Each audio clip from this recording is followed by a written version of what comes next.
Hi, my name's Phil. I like talking about politics, and in this video I'd like to discuss a very interesting point of order in Parliament today, where Labour's Dawn Butler exposed a lie first told by the Daily Mail and repeated by a senior member of the Cabinet in the House of Commons that Labour's plans would add £1,000 to people's bills. The claim was that this statistic came from the Treasury, but the Treasury insists that it absolutely did not. But first, if you'd like to be notified of daily news and politics, please subscribe to the channel.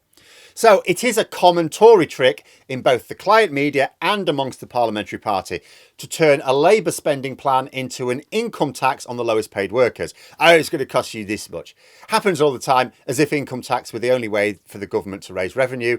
They simply divide the value of the spending plan by the number of income taxpayers and Bob's your uncle. They don't bother to ask Labour where the funding will come from. They're not interested in details. But this is politics, and it is then for Labour to point out a couple of things. First of all, when Labour are in government, public spending is actually an investment. It returns money. Second, that there are lots of ways of raising tax revenues, not all of which are even applicable to ordinary workers, and only a relatively modest amount of which even comes from income tax. Less than a quarter of all tax revenues are income tax. But this latest fiddle is way murkier. It doesn't just play fast and loose with tax and spend reality. It seems to have actively, objectively lied. Dawn Butler raised the point of order in the Commons, referring to the Deputy Prime Minister Oliver Dowden, who had scuttled off by this point. She said on June the 7th, he claimed that Labour's £28 billion green funding plan would add £1,000 a year to everyone's mortgages.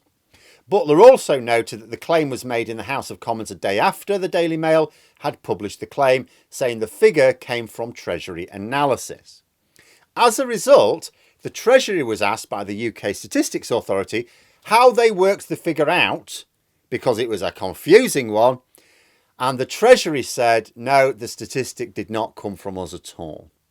UKSA apparently then said that they investigated further and could find no official source for the figure at all.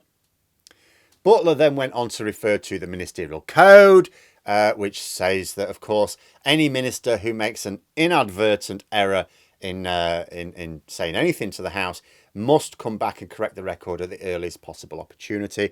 And she asked the Speaker how she could make sure that the Deputy Prime Minister corrected the record as soon as possible. She also noted that he's covering PMQs next week as well, so he will certainly be asked. Now, I'll tell you what was interesting about this particular point of order. Tory ministers have been telling some fairly obvious lies on a very regular basis. Boris Johnson's downfall for effectively lying does not seem to have given them pause for thought at all.